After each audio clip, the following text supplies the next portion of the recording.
What is up, guys? It's Giltspire here, and welcome back to Champions of the Fog.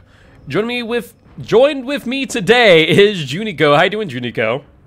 Hello, I'm doing well. Specifically, it's T from JuniKoh. Junie is unfortunately at work, so it's just the one of me, unfortunately. But that is true. I'm gonna do my best to represent the team.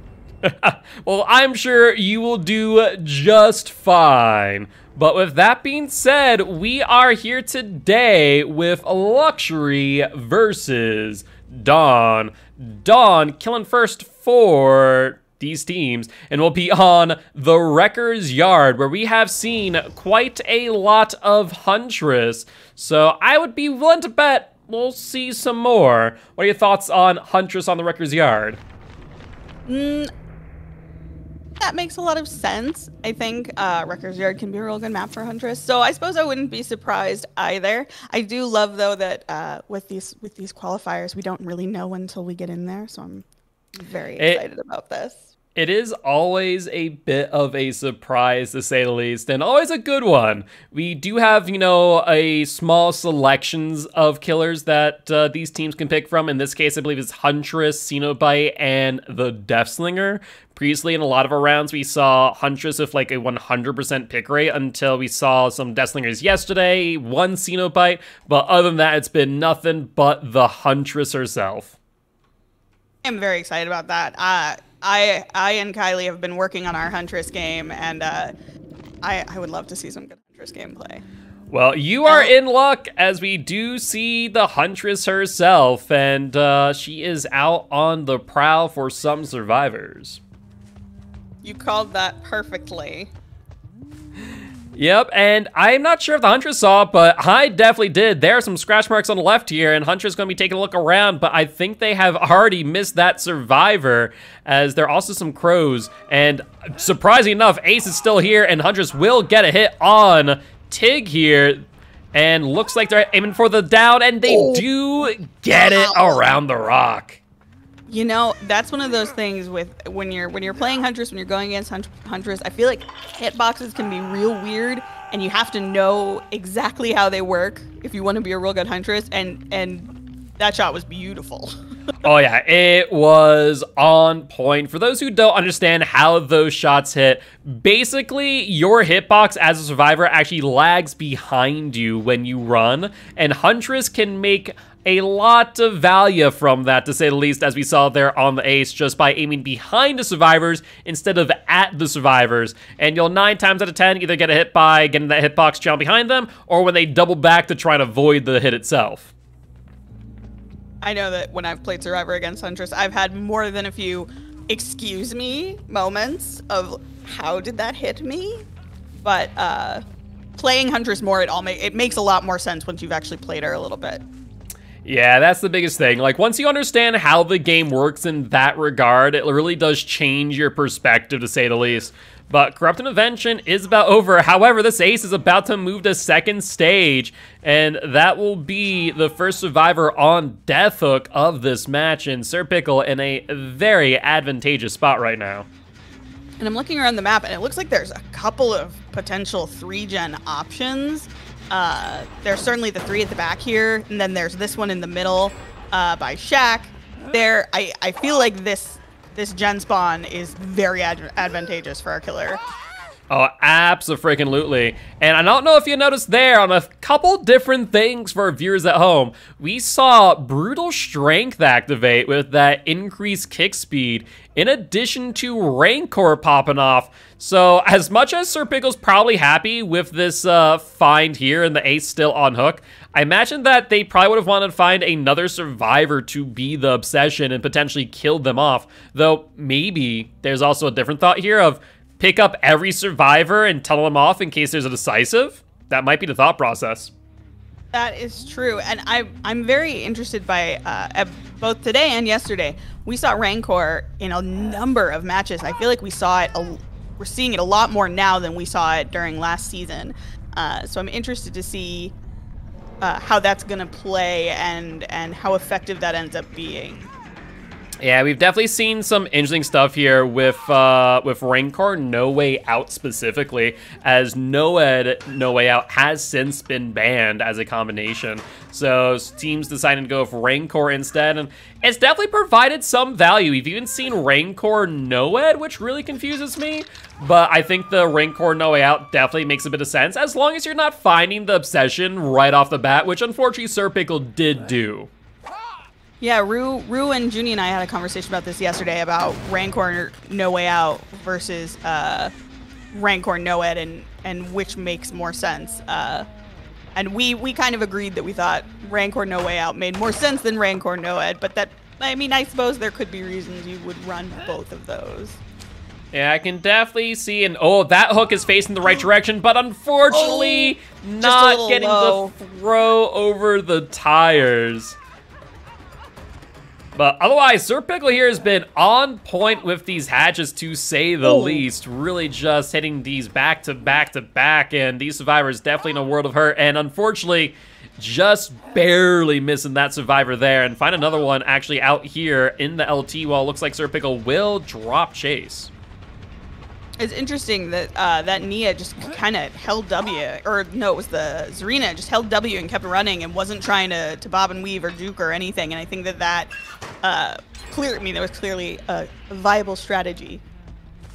Yeah, it definitely did work out in their favor, to say the least. And these survivors definitely cranking up the gens here. Looks like Meg actually is wanting to take the chase. I get a feeling that maybe she might be the one with Deliverance, if Deliverance has yet to be taken out of the game. And looks like Meg will move over to this loop here. Actually a pretty strong loop for these survivors, and I'm just trying desperately to mind game, but Meg seemingly not falling for it, as Sir Pickles does whiff once again. Yeah, I personally love these loops on this map, the car and truck loop with the pallet. You can run these for days if you have the courage and the patience, I would say, because sometimes you kind of have to take risks, but you can go, as we're seeing, you can go for quite a while around a loop like this. Yeah, and unfortunately for the Huntress, trying desperately to make up some distance with those mind games there, but just it never came to fruition. And so Sir Pickle's doing the right thing here and dropping chase on the Meg, finding Zarina once again and trying to get the hit, but not able to make it happen. And we do see another generator popping off. So really good, smart plays here by the survivors. Meg definitely having the number on the Huntress. Zarina, though, not so much, and will get downed. I would imagine, at the very least, we're probably going to end up seeing a 2K here for the Huntress, though she may have taken a while to get to a hook, and with Nia coming on in, I think this might end up being... Ooh. That was close, though. Smart play. Yeah, 100% very close. Smart play by the Huntress there, taking the time and understanding, I can't go for the hit, I need to go for the hook, and going around the Nia instead, and they are able to secure it. I also have noticed that one thing that the survivors could play into on this map in particular is Shaq is set up really close to that loop we saw the Meg running, but just behind it, right next to Shaq, is an additional truck, car, pallet loop. Yep. So if they end up, I think she's trying to do her best to keep people from looping at Shaq, because if you end up looping there, they've just got window to pallet, you know, back to Shaq. There's so much that they can work with there. I think she's doing a really good job of keeping them kind of away from that area and zoning them out. Yeah, however, we can definitely see here Sir Pickle's desperately trying to mind game this Meg again, just opting, I think, at this point to go for the M1 chase, and will get the hit on Meg. Definitely a very good decision, as Meg pretty much has this Huntress's number on those mind games. However, throwing that pallet the wrong way, and will get down nonetheless. No. Oh, and you know what's awful is I was just about to commend that Meg on not throwing that pallet back at the bus, because one thing that early, like, youngling survivors do, and I am still guilty of doing it, is you take a hit and you throw the pallet anyway, and you lose all that momentum that you would get, that speed burst. And she didn't. She took the hit and she just kept going. I was gonna be like, wow, that was so great saving that pallet, but sometimes you just throw pallets on the wrong side. Yeah, I think McThere, definitely right idea, just poor execution, unfortunately. And with the down there on the Nia, this might spell disaster for I was about Luxury. to say, you were saying a 2K, but this has some big snowball potential. She's gonna leave them slugged. Only And person wow, Pickle is the finding the Zarina. survivor too. Oh no. Have we seen Unbreakable yet? We have not seen Unbreakable, we have not seen Deliverance, so both are a possibility here. But that being said, if they are not in play for these survivors, it will be over. Zarina trying to mind game it, Pickles being privy to the thought and will get the down. And I haven't seen Unbreakable pop yet. I don't think we will see it. I think it would have happened already. Yeah, and we haven't seen him. Deliverance either, so unless Benki on the ground here has the Deliverance, I do think this will be a 4K for Sir Pickle. This was wild. There was definitely a moment where I was thinking maybe that 1K was all they were gonna get, but they managed to capitalize on some really good snowball potential. Getting that hook in the basement and buying some extra time for themselves during that Meg chase was super critical. Yeah, absolutely, and unfortunately for them, looks like Nia was actually on second stage, so no Deliverance, no Unbreakable. How much you want to bet that it was the ace with both? Oh man. That is heartbreaking. Just a little, and sure enough, no. It was Benki with the Deliverance, and looks like it was Star with the Unbreakable. Just horrible place and time for everyone involved, to say the least. Though Huntress did get rid of a BT rather early. You know what? Benki was the Zarina, right? Benki was the Nia. No. Yeah, Benki was the Nia. Benki was the Nia. So I wonder if they didn't have time to proc that, if they weren't able to get a rescue before their first hook. Yeah. More likely not that was the case. Oh, that's unfortunate. But a really good showing by the Huntress. They did an excellent job capitalizing on the survivors' mistakes. A really good match. Absolutely. But with that being said, that there was match number 1 of round 2 for Luxury versus Dawn. We'll be swapping sides here in just a moment, where Luxury is going to need to get a 4K before... Was there a 5th gen completed there or no? No, there was one gen left. Ooh. So Luxury is going to need to get a 4K before 4 gens. That is a tall order, to say the least. But we'll have to wait and see if Luxury's killer is up to the task. But before we do, as a reminder, guys, we are partnered with Stream for a Cause, a nonprofit organization based here in the United States. They support a whole lot of things, from the current cause going over in Texas, which is a whole other discussion within itself, the war in Ukraine, and a whole lot more of really good causes. So please, if you haven't already, check them out, and also check out our fundraiser with them, Champions for a Cause, where it is going to influence the prize pool of the Champions in December. So the more money that you donate, the more money that the teams at the end of the year might end up seeing in some way, shape, or form. And you might be able to be one of those teams too if you participate in either season 3, 4, 5, or 6. I forget how many seasons are going to be between now and then, but either ways, definitely make sure to do so. But we are going to be right back after a brief ad break, as we here at Chain the Fog, we don't have sponsors, so every ad, every subscription, and every bit goes to supporting this organization and the tournaments that you see here today. So we will be right back in just a few moments.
I'll send it to you. Awesome. Well, with that being said, guys, we are back. This time with Luxury killing against Dawn. And they have quite the hill to climb. What do you think? Can they overcome the insurmountable odds that is a 4K before 3 gens? That is a big ask. That's a big ask. But at the same time, if you'd asked me about last match halfway through how I thought it was going to go, I wouldn't have said a 4K at 4 gens. I would have said maybe a 2K tops. So that's the thing about DBD. You never really know how it's going to go. Things can change very fast. It only takes one mistake by either side for something to snowball. Yeah, no, you are 110% correct. It really just does come down to the mistakes survivors make. And this is something that like I preach as an educational DBD player all the time. A match is determined by mistakes of survivors, not by how good the killer is. Yes, killer influences it, but like if a survivor does not like make any mistakes, then you as a killer are in a world of hurt. And we see that all the time in comp DBD, but it's those moments at high level play when they do make those mistakes that killers need to capitalize on it. And if they do, we see exactly what we did that last match. Even in pub matches, though, that can happen. I played a 25-minute match the other day against a pig in pubs. Solo queuing. We got 4 gens done. They hadn't gotten a single hook.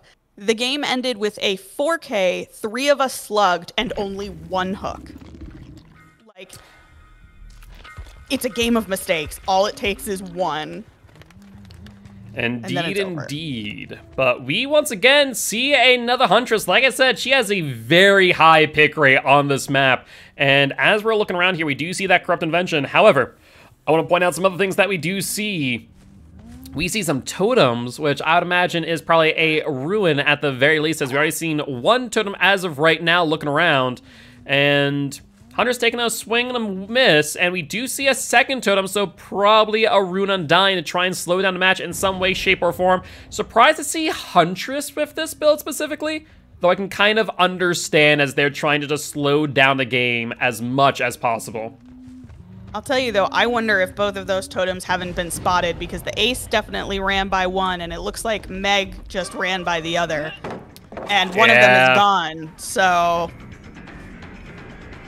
definitely be interesting to see here if these go quick, and if so, it'll be a 2 per Huntress. Oh. And we see Ace there right next to Totem, sure enough.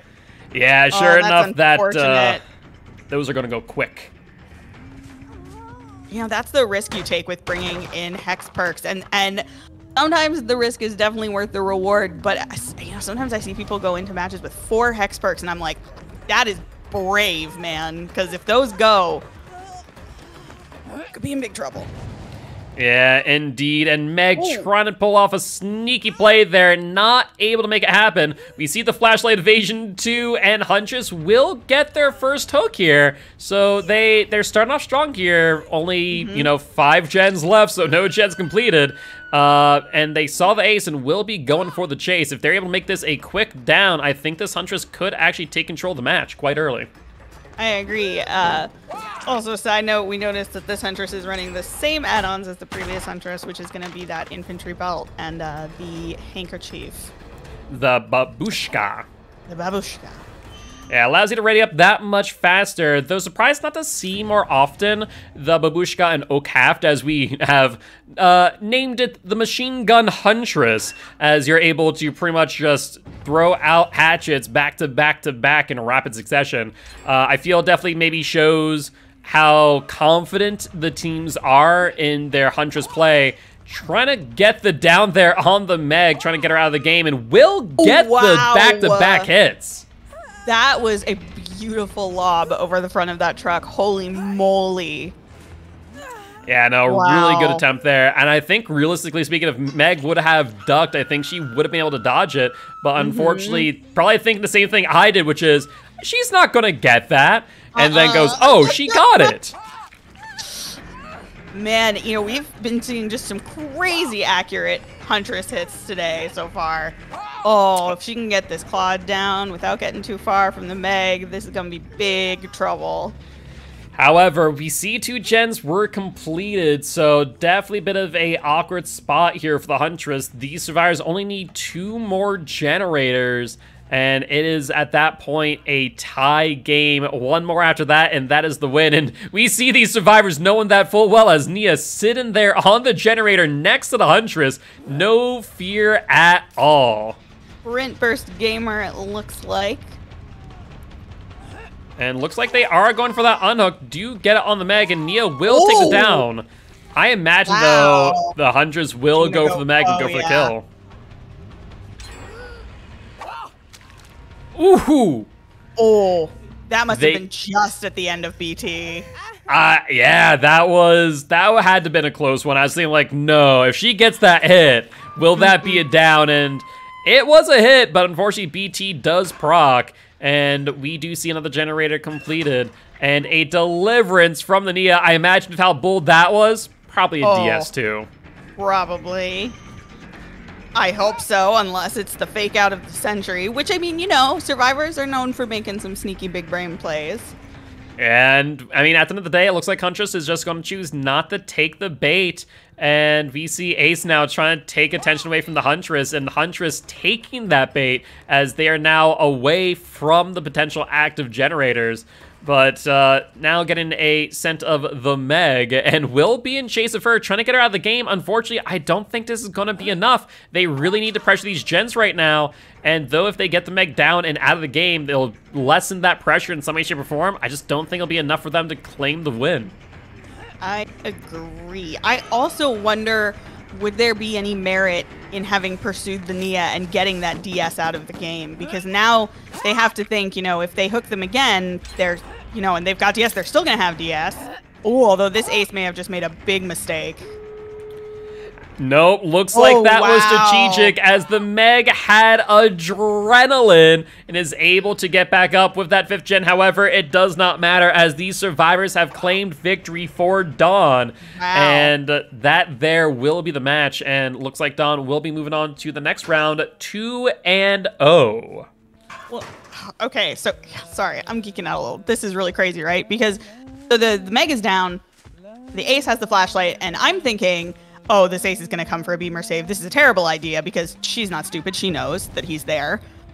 But all the Ace needed to do was buy a couple of seconds of time because they clearly knew that gen was going to go. They know the Meg has adrenaline. Oh! And they'll get the down. Looks like Nia trying to do some heal tech here, not able to make it happen. Looks like Ace will leave as they were injured. And I wonder if Nia's going to go for body blocks. It looks like There's one body block. Oh, Claude took the hit. Claude takes the down. Oh, no. And Nia's still here. And there is the wiggle off the shoulder.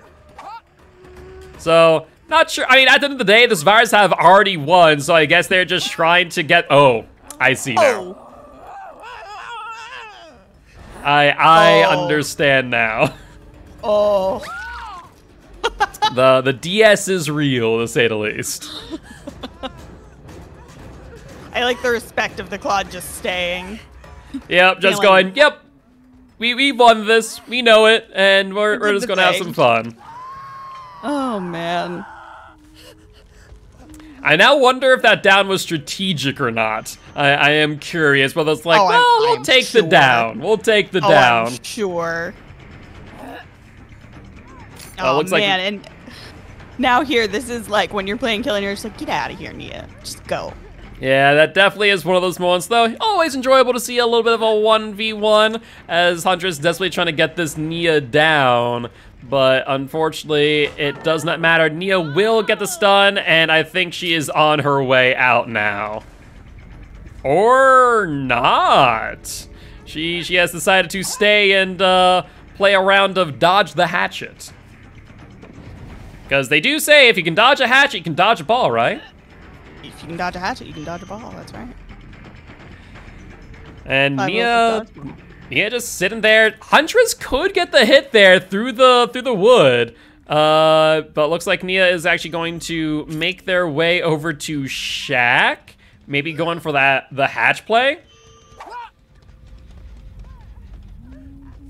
Also, seeing in chat saying that that wasn't a DS. Claudette wasn't hooked. What was that then? Oh, that's right. Oh! I know what it was. I know what it was. Was that so? There that is bug that's going on. Yeah. I thought I was like, wait. I thought the Claude was the one picked up, and I was like, maybe it's the Meg, and I didn't pay attention. I know. I was confused about that too. I was like, I didn't think that Claude got hooked. Yep, nope. That is a bit of a lesson in what the current bugs are in Dead by Daylight. Now, if that happened during a match when it mattered, that would be an instant DQ. So a quick warning to Dawn: please do not do that again, and or any other team for that matter, whether or not the match has ended or not, just for the fact of it being a thing. But with that being said, since the match was practically over on the 5th gen, we'll just offer unwarranted for now. In the future, if that happens during a match and things are still going on, as in points still matter, that will be an instantaneous disqualification. Such a weird bug too. Yeah, it really is. It's almost like flip-flop somehow, like it almost transfers like flip-flop to another survivor. It's so strange. But fingers crossed that it gets addressed soon. But with that being said, that will still be a win for Dawn, 21-38. Congrats to Dawn. Both teams played very, very well. It was great fun to watch. Indeed, indeed. And we'll be moving on to round number 3 in just a moment, as actually, it looks like Arctic Wolves versus Ascent might still be going on as of this moment. I imagine that they'll be wrapping up soon.